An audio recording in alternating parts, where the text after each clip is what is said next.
Good morning mga karohas, good morning. So welcome back po muli dito sa aming channel. Another day and another house improvement po. Ngayong araw po ng Huwebes, yan, April 24. Yan, gamit natin si Kolong-Kolong. Yan, meron tayong mga asikasuhin ngayon dahil meron na tayong malapit na rin na ma-turnover. Bali paint retouching finish na tayo at saka general cleaning dito sa project natin sa phase 3. Yan, update din po tayo sa ibang project natin sa Lumina, sa Riego de Dios. Kaya ito mga karoon, samahan niyo po muli kami ngayong araw po ng Huwebes, simula umaga hanggang hapon. Yan, enjoy watching po. Yeah. Okay, dito na tayo sa phase 3. Ayan, good morning nga po pala kila Ma'am Christine and Sir Craig. Yan, good morning po. Kuya Dindo, good morning po Kuya Dindo. Ayan. So dito mga ka-row house, dala-dala po natin itong beach. Yan, yan po yung ginamit dito. So meron tayong paunang isang balde na binili rito. Ayan po yun. So medyo konti na lang yung laman niya. Ang unang ginawa namin dito, pinaikutan po namin yung buong bahay. Pagkatapos, dahil paint retouching na to tayo, kailangan pa natin siguro mga 2 galon. Tapos ito po yung maroon. Yan, ito yung ating maroon. Dadalhin din natin sa paint center. Yung maroon, yan po yun, simula sa taas hanggang sa pababa. So kailangan lang natin siguro kahit mga 1 galon lang. So retouching na po siya. Gumamit din kami ng maroon dun banda sa dulo. Ayan si Master Jojo, good morning. Good morning. Yan, ito yung kailangan natin dito. Bali 2 galon ng beige, tapos 1 galon ng maroon. Bali ano po to, elastomeric na semi-gloss. Yan po yung gamit natin dyan kasi pang exterior area. Tapos kailangan natin ng lacquer flow, basahan, wipe out yung panlinis, at saka muriatic acid para dito sa mga tiles. Yan. Okay, bali nandito si Master Jojo muna. Bali susukatan po namin yung lock para doon sa burning door dito sa TNB. At yan, dito sa TNB sa first floor. Yan, sino pa kasama ni Kuya Dindo rito? Log, good morning, Log. Good morning. Ayan, good morning. Tayin muna natin to. Ang tinatapos namin dito, kung bakit hindi pa natin to ma-turn over, dahil kailangan makumpleto natin yung lahat ng pintura. So noong nakaraan, 90% na kami sa lahat ng pintura. So pag natapos natin yon, doon na tayo magkakandak ng mga retouching paint. Tapos general cleaning na tayo. So ito, may mga punch list tayo rito na mga itinuro pa natin. Yan, makikita nyo. So retouching na po tayo rito para turn over natin ng maayos at saka pulido. Tapos ito, wala pa tayong materyales para sa burning door lock. Yan, yung mga ganitong klaseng area, TNB, hindi naman na kailangan po ng disusi nito. Enough na may barrel bolt po to. So kung kwarto, yun yung nilalagyan natin ng susi. So nandito kami ni Master Jojo para makuha yung actual na sukat nito para pag binili natin, swak na swak yung sukat. Yan, ano pa tayo rito? 95% na lang kasi itong part ng area na to wala pang pintura to. Natapos po yan, paint retouching na tayo. So dito konti na lang, oh. Ayan, mga paint retouching na lang. Tapos general cleaning na. Ayan, nag-uumpisa na po sila magpaluwag ng bahay. Kaya din to sa ibang pintura halos wala na, ano. Yun na lang, yun nabanggit. Ayan, may emulsion pa konti. So habol na lang kapag Tapos yung likod nito kasi, yung likod nitong bahay, halos wala pa siyang pintura. Yan, onti na lang, may mga ayusin na lang ng konti. Halos okay na.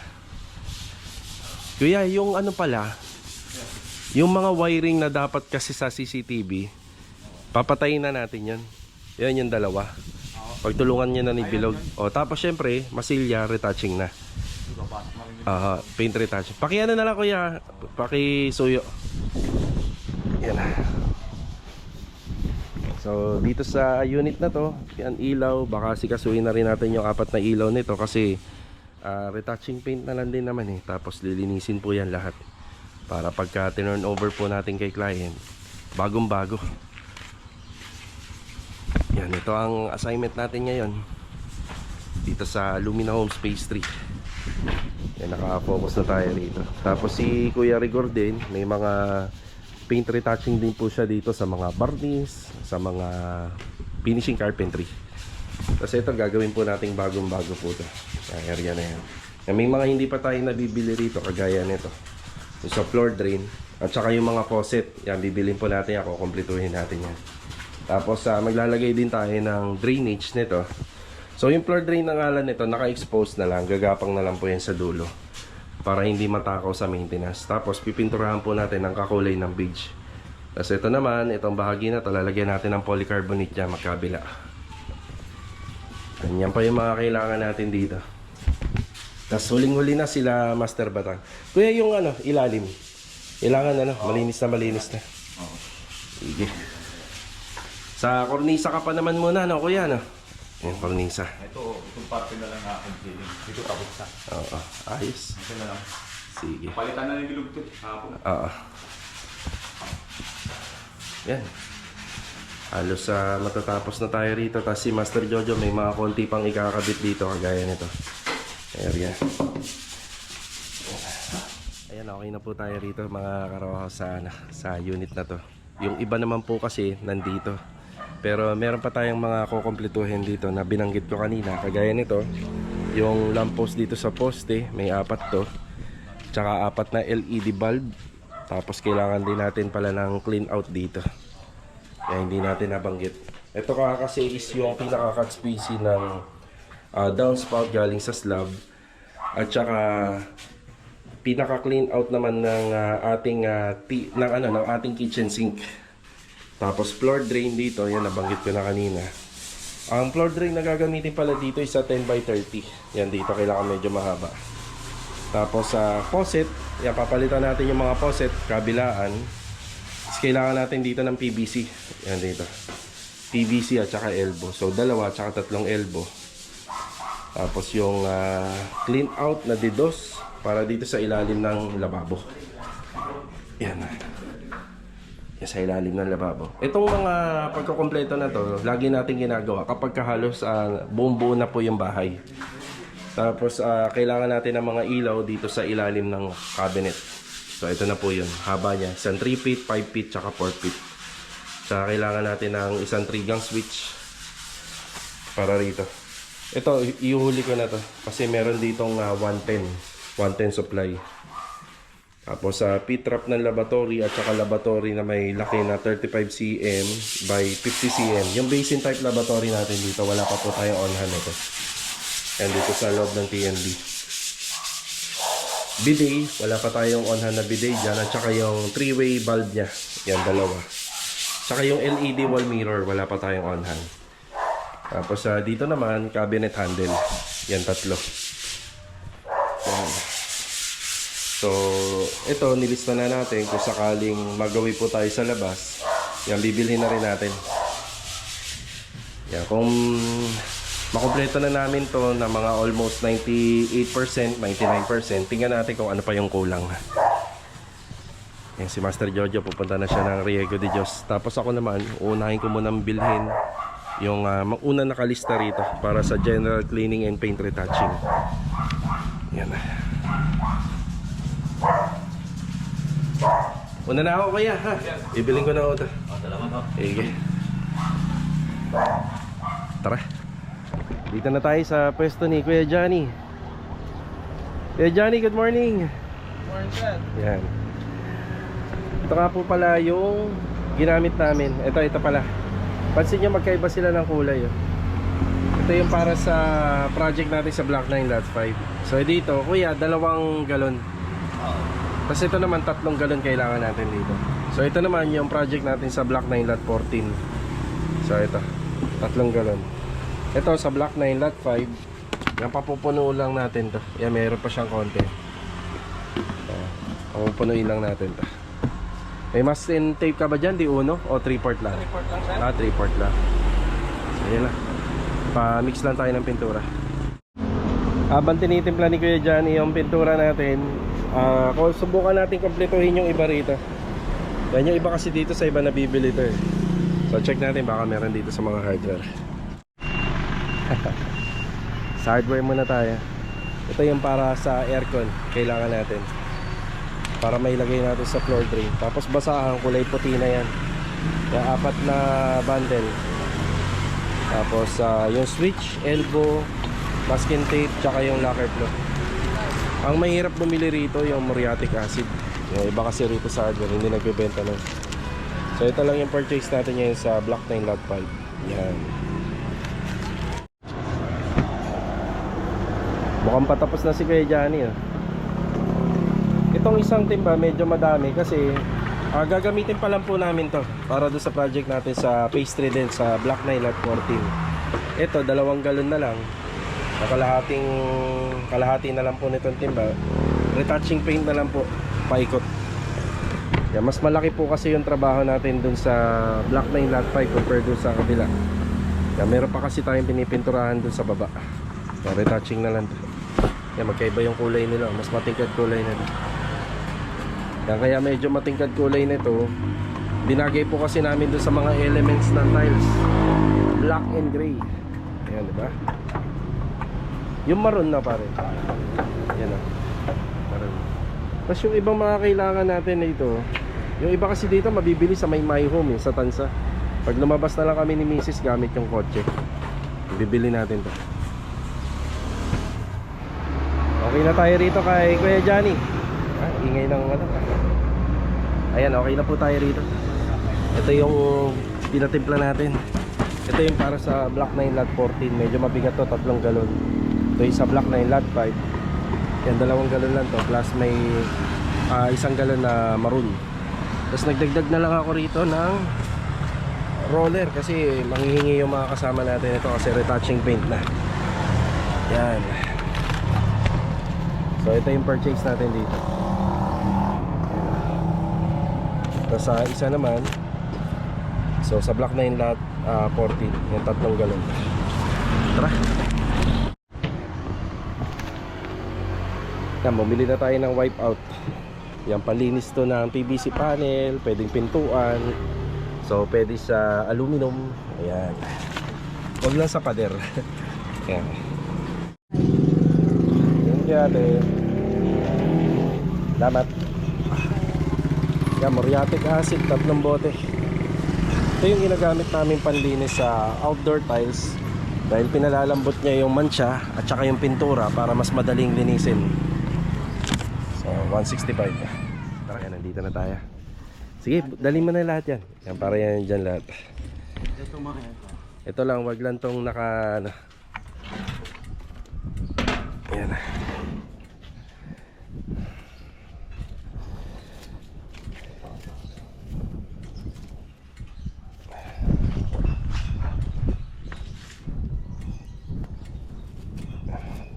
Ang hindi ko nabili pala rito, yung clam. Yan, baka meron ako sa bodega. Kasi kailangan nakaklam sa pader po tong PVC. Yan. Ito log, iiwan mo to. Hindi, iwan yan. Yan, yan yung dalawa. Ayan.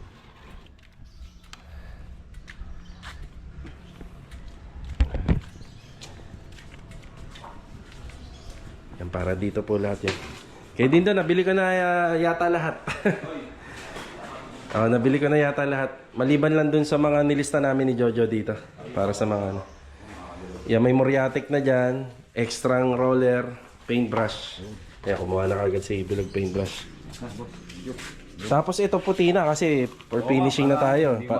Hindi man siya. Ito, lacquer flow. Yan pala. Sila to, boss? Oo. Maganda dyan. Dyan mo na sa cabinet yan. Para hindi na mahalo rito. Okay. Tapos ito pa pala. Yan, bali sila Master Jojo na magkakabit nito. Yeah. So meron pa akong mga hindi nabibili. Yung ilan sa mga nabanggit ko pa dito. Try natin na kumpletuhin mamaya. Ito na pala, kornisa. Hindi ako nakadaan dito kahapon. Ayun si Kuya Philip, oh. Good morning, Kuya. Good morning. Yan na yung pintura dito sa labas. Sa labas po? Oo, yan, paikot yan. Kuya Rigor, good morning po. Yan. Yung tungkol naman dito, yung sa maroon, meron po kasi tayong extra. Meron tayo rito. Yan, oh. May extra tayong pintura dyan, kaya hindi na tayo nagpatimpla. Yan, yung iba dyan, unti-unti na po natin i-dispatch kasi halos sa yung iba dyan wala nang laman. Yan na. Ayun o, unti-unti na pong nakikita ang ganda nito. Yan, pinapatrabaho pa natin. Ito talaga, nahuhuli ang improvement nitong hagdanan. Tapos unti-unti na rin pong aayusin ni Bilog to, yung gilid. Yan, para malagyan na ng masilya. Yan, bali huli to dahil ang tao po kasi, akyat panaog pa, no? Akyat baba pa. So mabubugbog kagad yung ilalagay natin dito. Bali, napag-usapan nga pala namin ni client dito, nakatile siya. Kahit yung isang project natin doon sa Phase 6, yung sa may Block 1 Lot 22, hindi pa namin kinakabit yung tiles doon. Yan, huling-huli na po siya.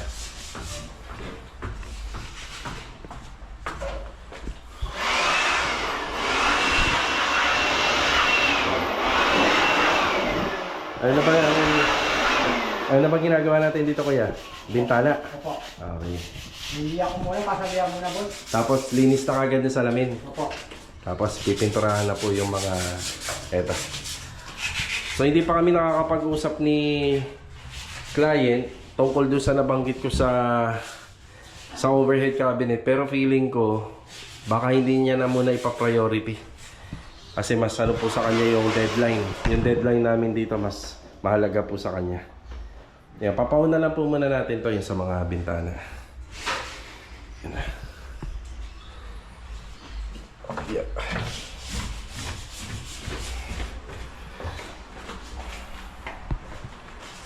Tapos si kuya naman yung sa ano na. Oo, finish na nitong cabinet below ng staircase at saka yung sa TV console ng cabinet. Yan. So, boss, wala akong ano, boss. Wala akong flat na nito. Ubus na? Wala na akong... Yung lacquer primer. Yan, okay na po tayo dito. May mga kailangan lang si Kuya Rigor dito. Yan, dadaling ko na lang mamaya. Yan o. Paganda na ng paganda. Ang window nga po pala nito is Korean blinds. Siyempre, ang gagamitin na natin is dark gray. Yan, dark gray na Korean blinds. Okay na. Tapos screen door. Okay, Ako, boss, hindi tayo gamit na aqua. Aqua Glossit para sa pinto. Oo. Nagpa-deliver na ako. Pa-deliver. Isang galon lang, no? Kaya na. Okay. Sobra na ngayon. At least may pang ano tayo, retouch. Kulay black. Yan, iba-black po namin ito pati yung hamba. Yan, galing tayo rito sa hardware. Nagbayad tayo ng mga dineliver doon sa Riego de Dios project natin. Ito. Noong April 22, meron tayong 3610. Yun yung mga Coco Lumbers, common nail na detress, at saka yung mga sanitary fittings. Yan lang po yun. Tapos yung kahapon, April 23, yung dumating na 2x3 na Coco Lumber, tubular na 2x3, tsaka yung common nail na 2 kilo. Yan, 7,100. Nasabi ko yata sa vlog 5 kilo, pero 2 kilo lang po yung dumating doon. Parang wala tayo sa Pilipinas. Parang nasa desierto tayo. Ayan na. Ay, grabe. Ay! Okay mga karaos, after break time, yan, balik trabaho tayo, pero magpe-purchase tayo ng materyales para sa project natin sa phase 3. Ayan. Napakadami. Ayan po. Pila-pila. Nandito tayo sa bypass road ng Anyana. Hindi na bago sa atin to. Lagi naman tayo dumadaan dito. Grabe oh. Ang dami ng tatambakan nila. Hindi kaya naipon niya kasi break time eh. Baka dyan na sila nag-parking. Let's go. Sa ano tayo? Tansa. Nakakomplito lang tayo. Kumpleto. Ayun na, naipit, nakakasalita. Kaya kukumpleto lang tayo ng iba pang accessories para rito sa project natin sa phase 3. Daming truck, no? Nasa 100 mahigit daw yan eh, araw-araw eh. Oo. Dito na tayo sa may My Homes. Yun, no?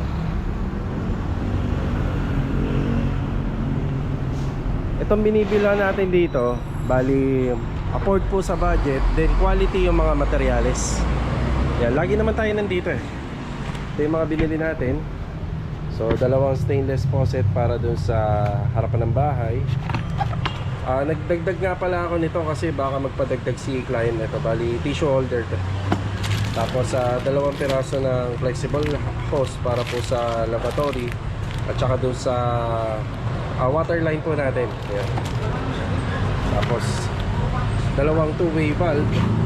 Tapos yung litra para sa basin lavatory. At saka sa TNB naman ito. Yan, para kompleto na. Tapos ito yung stainless valve para sa stainless valve para sa septic tank. Yan. Ay boss, isa nga lang pala nito, sorry. Oo, isa lang kailangan natin ito. Yung sa water line pala sa kitchen sink meron na. Ang wala na lang po is yung sa lavatory. Yan, isa lang kailangan natin ito, pang lavatory. Tapos ito naman yung floor drain na ilalagay po natin para doon sa bandang harapan ng bahay. Yan. Tapos ang binili po natin ito. Bumili tayo ng isang basin lavatory, basin type. So ito yung napili natin, maliit na lang. Yan o. Okay. Meron pa tayong mga ilan na hindi pa nabibili. Yung lamp po sa harapan ng poste sa bahay, yung mga T5 LED wall mirror, at saka yung sa cabinet handle sa may TV console. Yan, hindi pa natin nabibili yan. Yan, ito na muna. Yan, habang tumatagal yung project, malapit na matapos. Yan, parami yung binibili. Pero yung mga maliliit na item na lang, hindi naman na yung malalaki. Yan, pag finishing, ganito po talaga. Yan, hindi naman kamahalan to. 304 na. 304 stainless. Pero swak lang sa budget, diba? Ganun. Magkano yung ganito sa inyo, ma'am? 100. O, kita nyo, 100 lang to. Yung ganito, magkano? Ito sir, Ito, tama? Yan ba yan? Apo, 600. 1,000 plus sa iba to. Mura na. Ito yung basin lavatory. Natatanda mo yung sukat? Parang ano lang yata, kulang-kulang 40 by 35. 40 by 35. Yan, sakto na to. Yan. Okay na po tayo rito. Ayan, ito na yung pinamili natin, tsaka yung basin lavatory. Bali, ang total niya is 5,530. Ito yung huling pupuntahan natin ngayong araw. Siyempre dito sa Wilcon at saka sa ANS Labs. Yan, meron tayong konting bibilhin lang din dito na pwede nating mailagay doon sa project natin sa phase 3. Si Mrs. Tara. Opo. And dito tayo sa loob ng Wilcon. So ito yung ilalagay natin doon sa barn lock, sa TNB, burning door. So wala po siyang susi naman, no? Keyless. Pero sa loob to. pihit po sa loob. Sa loob. Okay na po, ma'am. Thank you. Okay na po tayo rito. Bali, bumili rin tayo ng cabinet handle para sa TV console. Tara. Thank you po. Tara. Salamat po. Galing tayo rito sa ANS Lamps. So ito yung mga LED na T5 bulb light na kailangan natin sa ilalim ng kitchen cabinet. So ito yung binili natin. Worth of 792. 4 na piraso. So magkakaiba ng size to. Isang 2 feet, dalawang 3 feet, at saka isang 4 feet. Ay, grabing init. 45 degrees. Ito, bigay na tayo ng update. Yan, nandito na tayo sa phase 3. Yan, sakto mag-aalas mag-aalas 5 na ng hapon. Yan, naabutan pa po natin sila rito. So yung mga pinamili natin ay lahat para dito. Yan, unti-unti na po natin na nakukompleto po yung mga materialis dito. At syempre, kapag nakompleto, lilibutin ulit natin. Yan, tapos tingnan natin kung ano pa ang kulang. Ito na yung gawa nila rito. Habang tumatagal, sumusolid na. Basta mga ilang araw pa na puro ganito. Kasi Yan, hindi pa natin pinapakabit pa kila Master Bata. Kailangan, wala na masyadong gamit dito. Ito kasi magkakaroon ng ilaw rito, kaya binilhan natin siya ng T5 bulb light. So, isang 3-pit, dalawang 3-pit, isang 2-pit at saka isang 4-pit. So, dito yung 4-pit, 2 and 3 dito. Kaso nga lang, hindi available. Dapat isang 5-pit lang yan, hindi available. Kaya binili natin 2 and 3. Tapos isang 3-pit dito. Importante, may ilaw po yung mga ilalim ng mga cabinet kasi hindi na po yan sakop ng liwanag dito sa ceiling. Kaya naglalagay po talaga tayo rito. Yung mga rain shoot, yung mga actual na rain shoot, pag nabili nyo, meron na rin yan na kasama na ilaw. Tapos dito nga po pala, ang pinabibili lang muna sa akin ni client is yung gas range. Sa refrigerator, pag tinurn over natin to, baka hindi muna natin to kakikitaan ng refrigerator. So wala tayong makikita ang refrigerator dito. Tapos yung binili po natin na lock, para po dito yun. Yan, sa burning. Tapos yung binili naman po natin na basic lavatory dito, pati yung kasama yung flexible hose. So yun, nagkamali nga ako. Wala pa nga itong flexible hose. So yun, hindi pa pala kasama. So sinuli ko yung isa kanina. Akala ko kasi meron na to. Kapag nakakabit po kasi kami nito, laging meron ng flexible. Wala pa pala. Yan, ang kulang na lang natin dito is yung LED wall mirror. Tapos nabila na rin natin ng bidet. Tapos tissue holder, bumili tayo. Yan, para may tissue holder dito.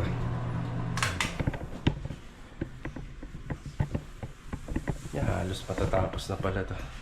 Tapos may karagdagan lang kami dito ni Master Jojo. Lalagyan namin ng curtain box to. Kasi itong part ng sliding door, di cortina po siya kagaya sa anya na. Oh, ayos na kuya. Bukas eh, bilog sa labas pa. Dito sa kabila. Sige.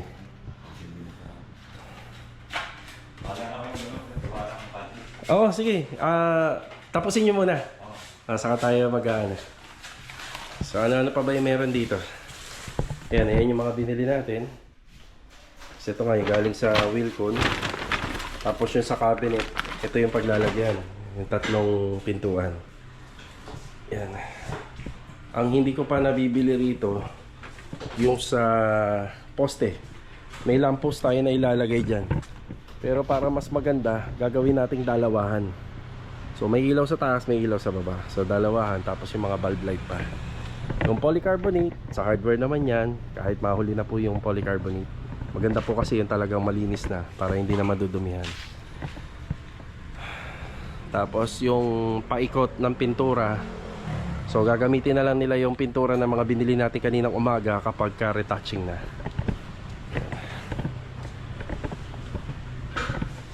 Lapit na to. Tapos schedule tayo yung sa kama ni client, yung solid na kama niya, papa-assemble natin yan. Check natin kung kakayanin bukas.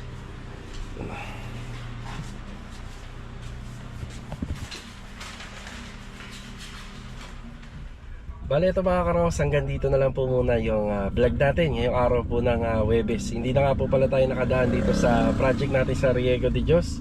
Halos 6 or 7 yata sila na gumagawa ngayon doon dahil pinagpapatuloy nila yung formworks. Yan, para sa preparasyon ng ating slab extension. Tapos dito naman sa phase 6, inuumpisa na po yung tiling works po doon sa may harapan ng bahay dito sa Athena project natin. At saka doon sa magkabilang Athena, yung wall plastering din, electrical at saka yung metal framing ng back extension. So ito mga karos, kita-kita na lang po ulit for the next video.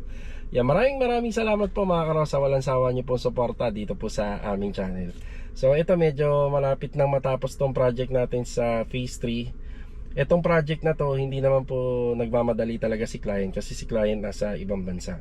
Pero malapit na po natin siyang i-turn over itong sa darating na May.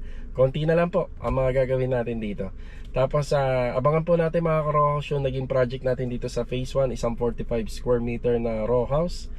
Ayan, mapapanood po natin siya sa susunod na araw. So kita-kita na lang po ulit tayo for the next video mga ka-row house. Ito, God bless po sa atin. Paalam po muna. Tara.